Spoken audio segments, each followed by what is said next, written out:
दोस्तों, Indian railway finance corporation limited यानी IRFC की बात करें तो यहाँ पे बजट के पहले बहुत बड़ी गुड न्यूज निकल के आ रही है। अब आपको पता ही होगा कि फरवरी में बजट आने वाला है और बजट में रेलवे सेक्टर को बहुत सारी अपेक्षा है। तो क्या अपेक्षाएं पूरी होगी और इसका फायदा आईआरएफसी को हो सकता है, समझेंगे इस वीडियो के माध्यम से। दूसरी तरफ आईआरएफसी का क्वार्टर 3 का रिजल्ट आने वाला है, जिसको लेकर बड़ी अपडेट निकल के आ रही है। आईआरएफसी आपको पता ही होगा कि रेलवे की इंफ्रा कंपनियों को फंड प्रोवाइड करती है। बॉन्ड्स के माध्यम से फंड रेज करके उनको प्रोवाइड करती है और टैक्स के दायरे से ये कंपनी बिल्कुल बाहर है।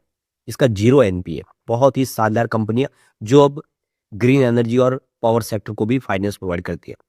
तो स्टॉक तो अभी भी बहुत नीचे है, अपनी ऊपरी प्राइस से करीब 100 रुपये डिस्काउंट पे मिल रहा है। क्या है आगे की संभावना, समझेंगे इस वीडियो के माध्यम से। लेकिन फ्रेंड्स, उससे पहले अगर आप पहली बार हमारे चैनल पे आए तो चैनल को सब्सक्राइब कर दीजिए, एक बेल आइकॉन दबा दीजिए ताकि जब भी नया वीडियो बने पहला नोटिफिकेशन आपको मिले। वीडियो पसंद आए तो लाइक से जरूर कीजिए। चलो फ्रेंड्स, वीडियो स्टार्ट करते हैं। मैं हूं आपका दोस्त एस बी दवे और हमारे अपने चैनल ऑनलाइन कमाई में आपका बहुत बहुत स्वागत है। सबसे पहले आईआरएफसी के कारोबार की बात करें तो 123 पर क्लोजिंग थी, जहां पे 1.44% की तेजी देखने को मिली। तो पॉजिटिव माहौल बनता हुआ दिखाई दे रहा है।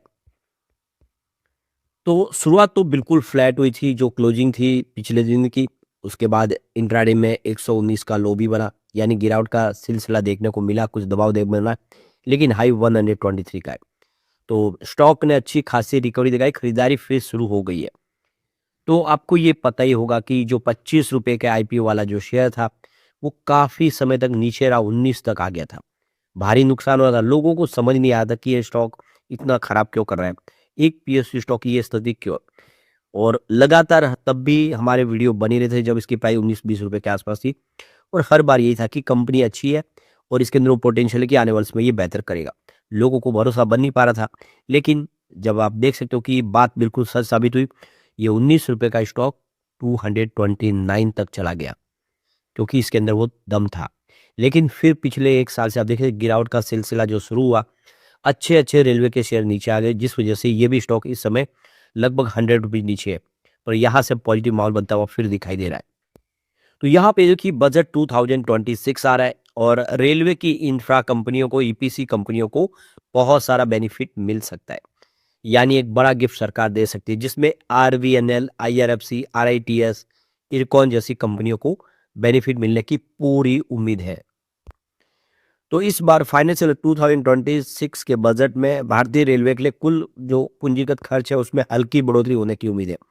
यानी बड़ी अपेक्षा तो नहीं है, लेकिन खर्च बढ़ सकता है। तो जो मौजूदा सरकार का जो कैपेक्स था 2.52 लाख करोड़ रुपए, जो बढ़ के 2.75 लाख करोड़ तक हो सकता है, ऐसे मार्केट एक्सपर्ट की अपेक्षा है। यानी करीब 10% की वृद्धि। तो इसको हम कम नहीं कहेंगे। तो 10% बहुत मायने रखता है। अगर 10% इस बार कैपेक्स बढ़ता है तो रेलवे शेयरों को एक नया बूस्ट मिल सकता है। तो इसका मतलब ये हो रहा है कि रेलवे सेक्टर के नेटवर्क के विस्तार पर, मॉडर्नाइजेशन पर निवेश और जारी रखेगी सरकार। लेकिन बहुत बड़ा उछाल नहीं देखने को मिलेगा, ऐसा भी लगता है मार्केट एक्सपर्ट को। तो दिसंबर 2025 तक रेलवे कैपेक्स का मौजूदा 80% ऑलरेडी इस्तेमाल हो चुका है, जो दिखाता है कि परियोजनाओं पे काम तेजी से हो रहा है। तो इस समय बजट में आप देखो कि ट्रेनों के मॉडर्नाइजेशन के ऊपर, सेफ्टी के ऊपर और टेक्नोलॉजी के आधारित जो सुरक्षा खर्च के ऊपर ज़्यादा फोकस उम्मीद की जा रही है, उसी को लेकर। और इसके अलावा वंदे भारत ट्रेनों की और संख्या बढ़ाई जा सकती है, स्पेशली लंबी दूरी के लिए जो स्लीपर वर्जन है वंदे भारत का, उसकी और वृद्धि होती हुई दिखाई देगी। आने वाले समय स्लीपर वंदे भारत काफ़ी सारे बाजार में आते हुए दिखाई देंगे। इसके अलावा जो काफ़ी ज़्यादा फेयर वैल्यू वाली जो किफ़ायती है और ज़्यादा क्षमता की जो ट्रेन है उसको और बढ़ाया जा सकता है, क्योंकि काफ़ी ज़्यादा लोगों को यहाँ पे अभी भी प्रॉब्लम होती है, भीड़ बहुत ज़्यादा होती है, ट्रेन में टिकट मिल नहीं पाते। स्पेशली कोई भी जब फेस्टिवल होता है या फिर शादियों की सीजन होती है, तब तो आप समझ सकते हो ट्रेनों के लिए टिकट पाना, आप समझ लो टेढ़ी खीर हो जाता है। तो तीनों क्षेत्रों में देखें तो रेलवे इंफ्रास्ट्रक्चर और ईपीसी कंपनियों को सबसे ज़्यादा फायदा मिलने की संभावना है। रेलवे का कुल कैपेक्स का बड़ा हिस्सा ट्रैक के विस्तार के ऊपर, इलेक्ट्रिफिकेशन, सिग्नलिंग और सुरक्षा के कामों पर खर्च होता है।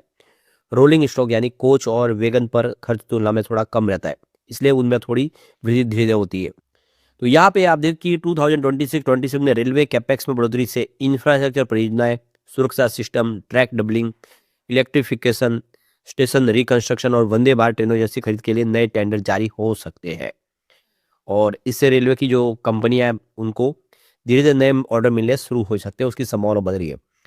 तो बजट का असर तुरंत नहीं बल्कि अगले 2 साल में ज़्यादा देखने को मिलेगा। यानी इस बार के बजट का असर भी थोड़ा समय से लगेगा, लेकिन इन रेलवे कंपनियों को डेफिनेटली फायदा होगा। तो आप देखो कि ऑर्डर मिलने से जो रेल विकास निगम लिमिटेड यानी आरवीएनएल है उसको काफ़ी सारा फायदा हो सकता है। इसके अलावा इरकॉन इंटरनेशनल जैसी ईपीसी कंपनियों को भी सबसे ज़्यादा फायदा हो सकता है। ऐसा इसलिए क्योंकि इनके पास पहले से मौजूद ऑर्डर बुक है। इसके अलावा Indian railway finance corporation limited यानी आईआरएफसी को फंडिंग की बड़ी बढ़ती हुई जरूरतों को पूरा करने का पूरा फायदा मिल सकता है। यानी इन कंपनियों को फंड प्रोवाइड करने का आईआरएफसी करते तो आईआरएफसी को डेफिनेटली फायदा होगा। जुपिटर वैगन को वैगन ऑर्डर से, रेलटेल को सिग्नलिंग से और डिजिटल प्रोजेक्ट से, और आईआरसीटीसी को यात्रियों की संख्या बढ़ने से इनडायरेक्ट फायदा मिल सकता है।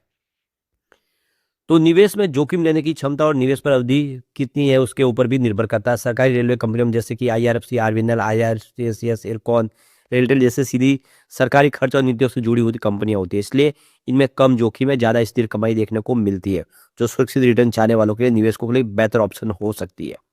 यही रेलवे कंपनियों का फायदा एक देखने को मिलता है। अब अगर हम बात करें आईआरएफसी की, तो ये रेलवे की फाइनेंसिंग आर्म है। इसका काम रोलिंग स्टॉक और इंफ्रास्ट्रक्चर एसेट को लॉन्ग टर्म लीज के जरिए फंड उपलब्ध कराना है। इसका बिजनेस मॉडल सिंपल, स्थिर और कम रिस्क वाला माना जाता है, यानी इसमें रिस्क बहुत कम है।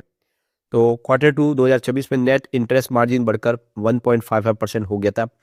इसकी वजह से रेलवे शेयर में आप देखें तो जिसमें बाहर जो पावर निगम या दूसरे सरकारी इंफ्रास्ट्रक्चर एंटिटीज को दिया गया लोन है, यानी इन्होंने अब रेलवे सेक्टर से बाहर भी पावर और रिजर्वरी सेक्टर में भी फंड प्रोवाइड करना शुरू कर दिया है, जहाँ स्प्रेड देख सकते हो ज़्यादा है।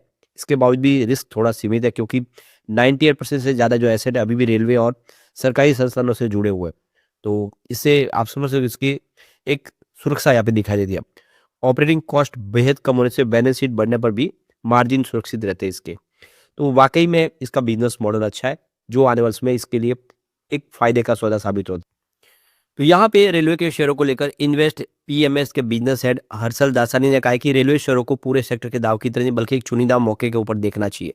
उन्होंने कहा कि कई शेयरों के मौजूदा वैल्यूएशन पहले से ही काफ़ी ज़्यादा उम्मीद से शामिल है। ऐसे में स्टॉक सिलेक्शन सबसे अहम हो जाता है, क्योंकि सिर्फ सेंटीमेंट के दम पर आई तेजी से लंबे समय के लिए टिकने को हम नहीं देख पाते, यानी उनकी वैल्यूएशन देख के आपको दाव लगाना चाहिए।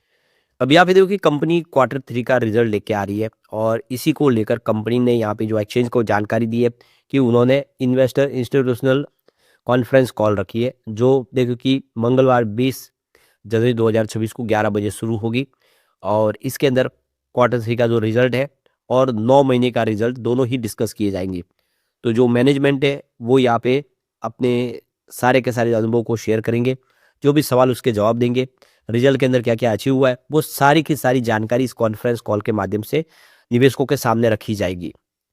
तो ये डेट हमारे सामने आ चुकी है। आपको पता होगा कि ये 20 जनवरी की जो डेट है ये आपको ध्यान रखनी है, और आप देख सकते हो कि अगर आप भी शेयर हो रहे हो तो आप कॉन्फ्रेंस कॉल का हिस्सा बन सकते हैं, आप जुड़ सकते हैं इससे। इसके ये आप देखें एक्सचेंज के ऊपर जुड़ने के लिए दोनों इसकी पूरी की पूरी लिंक दी गई है, और आप वहाँ पे सारी जानकारी ले सकते हैं, और आपको इस मौके का फ़ायदा उठाना चाहिए। इस बार रिजल्ट बेहतर रहने की उम्मीद दिखाई दे रही है। लेकिन फ्रेंड्स, कोई भी इन्वेस्टमेंट करने से पहले अपने फाइनेंशियल एडवाइजर से एडवाइस ले ले, या अपना खुद का रिसर्च करें, क्योंकि मैंने वीडियो आपके एजुकेशनल पर्पज के लिए ही बनाया। वीडियो पसंद आए तो लाइक से जरूर कीजिए और चैनल को सब्सक्राइब कर दीजिए। Thank you friends.